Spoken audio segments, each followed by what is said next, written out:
मैना धन्या कला का जो चरण लगा वो श्रेष्ठता नहीं दिया। जो अधोगति में चले जाते हैं, अचानक जिनके प्राण छूट जाते हैं, उनके लिए ये कथा कर रही है। पितरों की 3 बेटियां, तीनों से गलती हो गई। आप शिव मंदिर में जाएं, कोई गलती ना हो, जल चढ़ाएं, मना नहीं, छींटा ना लगे, धीरे धीरे चढ़ाइए। और एक बात अच्छे से ध्यान में रखिएगा, शिव मंदिर से जब भी वापिस आए, जल चढ़ाकर अपना फर्ज पूरा अदा कर। फर्ज से मतलब जब शिव मंदिर से वापिस आए, जो पत्ती, बेलपत्री, फूल शिवजी पे चढ़े थे वो नीचे शिवलिंग पे से नीचे गिर गए हो। एक शिवलिंग रखा है लाना, मिट्टी वाला, लाइए जरा उठा के। अब छत्तीसगढ़ में कथा चल रही, थोड़ा ध्यान से सुन लोगे एकांतेश्वर शिवलिंग का पूरा वृत्तांत। तो आप लोग जो पशुपति व्रत कर रहे हो या कोई भी उपास करते हो, कई लोग कहते हैं हमने करा नहीं हुआ। क्यों नहीं हुआ? उसमें हमारी गलतियों को हमें छाया। ये देखिए,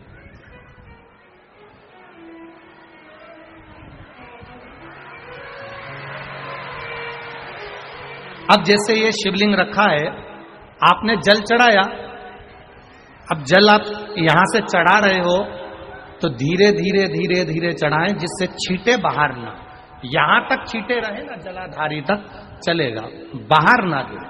और एक बात का स्मरण रहे, यदि बेलपत्री, फूल, पत्ती जल चढ़ाने के बाद ये सब अगर नीचे गिर जाए, जलाधारी पर गिर गया या नीचे उतर गया, तुम्हारा पूरा जल चढ़ जाए, तुम्हारे पास में चंदन नहीं है, अबीर नहीं है, गुलाल नहीं है, कुछ भी नहीं हो, तो भी अपने हाथ की 3 उंगलियों से रेखा 3 खींचकर और फिर जो माला आदिक भगवान की रखी थी, उसी से भगवान का वापिस पूरा श्रृंगार कर फिर वापिस आइए, भगवान को पूर्ण श्रृंगार।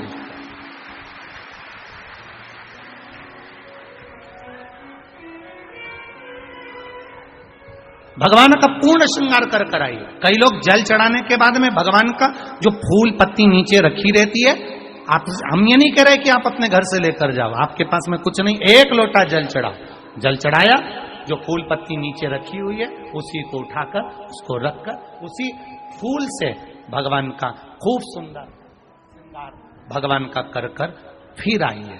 क्यों? शिव का जब हम श्रृंगार कर आते हैं, माता पार्वती जी ने देवाधिदेव महादेव का श्रृंगार किया है, आप लोगों के स्मरण में होगा। राम जी ने माता जानकी का श्रृंगार किया है। रामचरित सुनिए कथा, रामायण सुनिए आप लोगों ने, रामायण सुनी होगी, तो उसमें माता बैठी हैं शिला के ऊपर और भगवान राम उनका श्रृंगार कर रहे हैं। एक कौवा आता है, वो चोंच मार कर जाता है, ये सारा वृत्तांत आप लोगों ने श्रवण किया है। तो राम जी माता सीता का श्रृंगार करते हैं, भगवान कृष्ण राधा जी का श्रृंगार करते हैं।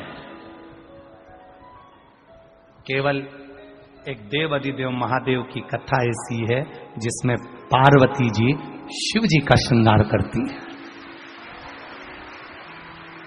शिव का श्रृंगार किस लिए?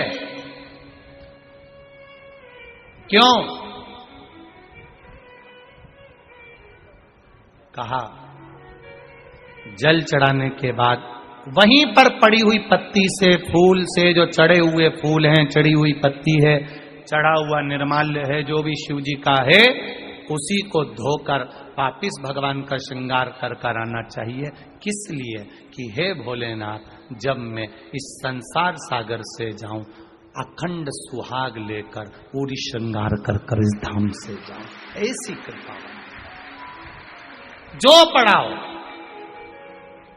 जो पढ़ाओ, चंदन नहीं है, हाथ से चंदन का स्मरण होना चाहिए। नहीं है हमारे पास लगाने को रोली, मौली, चंदन, जो भी आपके पास में है, अबीर, गुलाल नहीं, अपने मन का गुलाल लगाइए, अपने मन का हृदय से दिल से रिझाने का प्रयास। ले जाओ बाबू, ले जाओ, दिल से चढ़ाइए। और जब भाव से, दिल से आप आनंद के साथ देवाधिदेव महादेव का आप पूजन करो, उसमें गलती ना हो, गलती।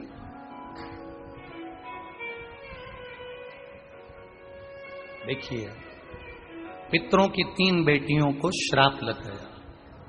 श्राप क्या लगा?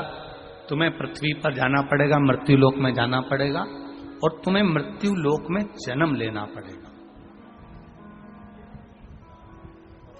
मृत्यु लोक में जाना पड़ेगा और तुम्हें जन्म लेना पड़ेगा। अब दुख आ गया। पितरों की बेटियां, इन्होंने पूछा हमारा भी कल्याण हो और पितृलोक में जितने पितर आए उनका भी कल्याण हो। जो अधोगति में, जैसे हमारी गति बिगड़ी है, हम अभी युवान अवस्था में हैं, आपको चोट लगी, आपने हमको श्राप दिया, मान लो कोई अधोगति में प्राण छोड़कर चला जाता है, उसका उद्धार कैसे हो? सनकादि ऋषि से पूछ रही।